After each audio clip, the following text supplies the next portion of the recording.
Agama Banyuwangi, Selasa, tanggal 4 bulan Agustus tahun 2020, telah digelar sidang pertama tentang gugatan perlawanan eksekusi dari ahli waris. Dengan terlawan Saudara Gali Subowo dan turut terlawan Saudari Sunarti. Sedangkan Saudari Sunarti merupakan salah satu ahli waris yang mendukung adanya eksekusi.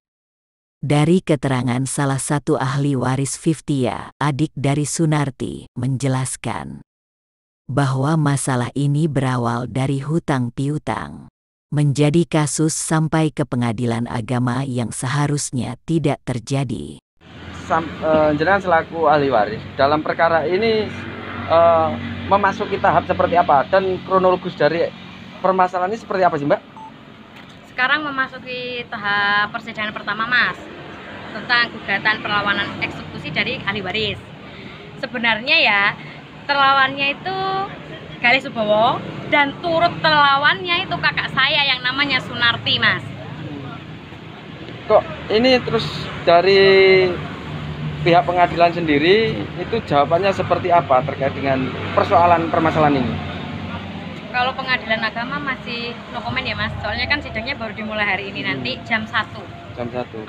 Terus harapannya dari keluarga jenengan itu seperti apa?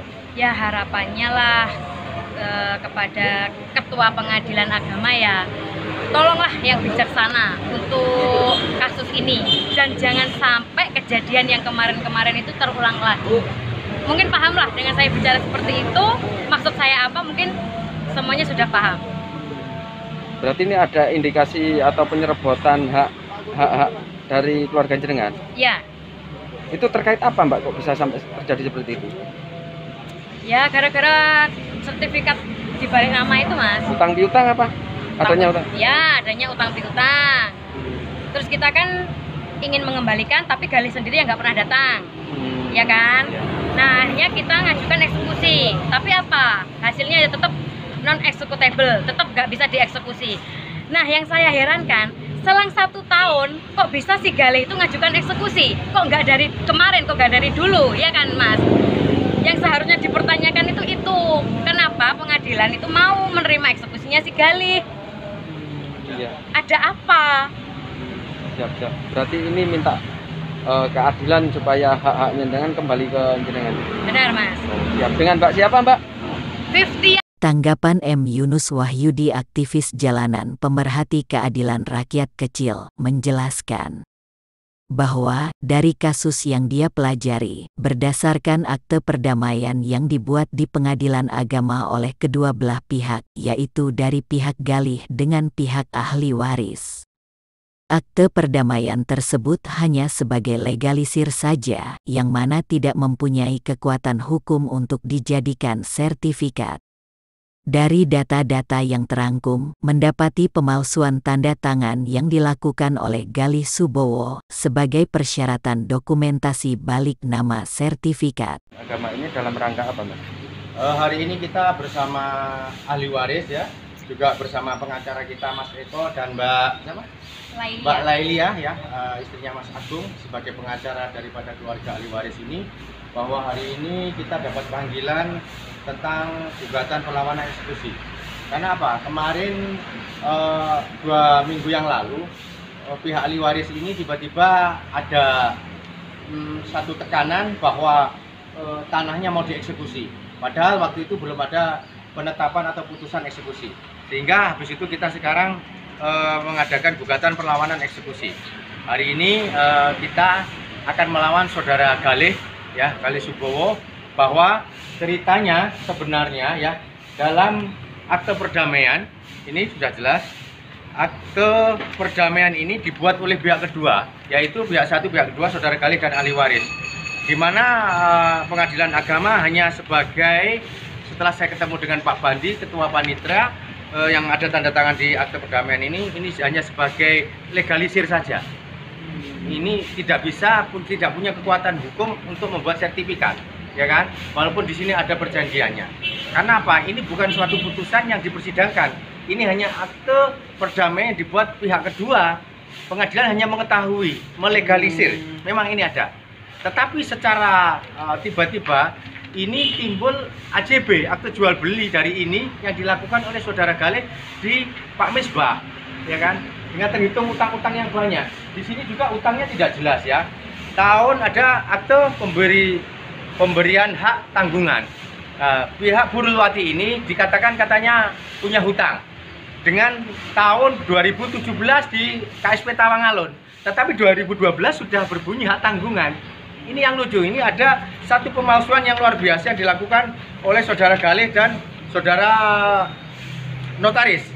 Ini pemalsuan semua, ada 7 ahli waris, semuanya ditandatangani dengan tanda tangan palsu. Kita akan laporkan pemalsuan ini. Jadi sudah banyak yang dilakukan oleh saudara Galih dengan begitu teganya ya. Ini surat-surat semua, kita sudah ada surat juga, surat pernyataan daripada keluarga tentang utangnya. Ini juga surat utang di KSP Tawangalun, di BPR Tawangalun ya. Ini juga sudah jelas utangnya 87 ya kan, tapi Galih suruh bayar 120. Ini ada juga akte pembayarannya ya. Di sini juga terletak utang-utang ya. Di sini utang-utang semuanya ini. Ini sudah jelas utang-utang semua. Ternyata termasuk di sini dari hutang hanya 380, ini menjadi 958. Dalam akte perjanjian atau perdamaian yang ada di sini. Tetapi karena keluarga tidak ingin ruwet, penyelesaian secepatnya ya sudah ditandatangani aja, diselesaikan. Ya kita anggap Galih sebagai rentenir lah ya, membungakan uang dari utang segitu, utang yang tidak jelas menjadi utang yang begitu menumpuk yang berlipat-lipat. Yang jelas yang saya sayangkan, saudara Galih ini yang tidak punya hak apa-apa, bukan anak, bukan pembeli, hanya karena utang tiba-tiba sertifikat daripada ahli waris ini berubah menjadi Galih dengan hanya akte perdamaian yang dibuat oleh berdua ini. BPN juga harus selektif ya, ketika notaris membawa sebuah surat ke sana untuk dibuat sertifikat, harus jelas semuanya bahwa AJB-nya dari mana.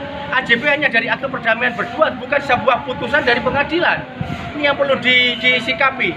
Jadi hukum tidak bicara di sini ada keputusan, tidak ada. Jadi akte perdamaian. Makanya hari ini ketika saudara Galih mendaftarkan untuk eksekusi, saya membuat gugatan perlawanan eksekusi. Hari ini pertama kali kita sidang ya, nanti semoga pengadilan agama juga berdiri dalam undang-undang yang benar, tidak berat sebelah, tidak main mata, tidak ada tanda kutip yang lain-lain, sehingga undang-undang ini ditegakkan biar tidak merugikan masyarakat. Saya kasihan kepada ahli waris ini, ibu yang sudah tua ini, tanahnya yang lurus harusnya untuk anak-anaknya semua, tiba-tiba berubah menama Galih. Hanya utang piutang 380 menjadi 950. Ya kan, habis itu sekarang tanahnya yang nilainya 6 miliar ya, tanah itu tiba-tiba mau dieksekusi. Ini begitu teganya saudara Galih menipu, ya kan, membohongi para ahli waris ini. Saya berharap kepada masyarakat luas yang ada di Banyuwangi, khususnya jangan pernah ada kasus-kasus ini yang bertebaran di masyarakat. Saya sebagai aktivis kontrol yang ada di Banyuwangi, aktivis jalanan, selalu membela rakyat untuk kepentingan rakyat dan kebenaran serta keadilan. Terima kasih. Wassalamualaikum warahmatullahi wabarakatuh. M. Yunus Wahyudi yang akrab dengan julukan Harimau Blambangan berpesan kepada masyarakat. Terjadinya kasus ini sebagai contoh supaya masyarakat berhati-hati dan menjadi perimbangan serta pembelajaran agar tidak terjadi lagi kasus-kasus seperti ini di bumi Blambangan serta negeri Nusantara Indonesia. Damai negeriku, makmur Indonesiaku.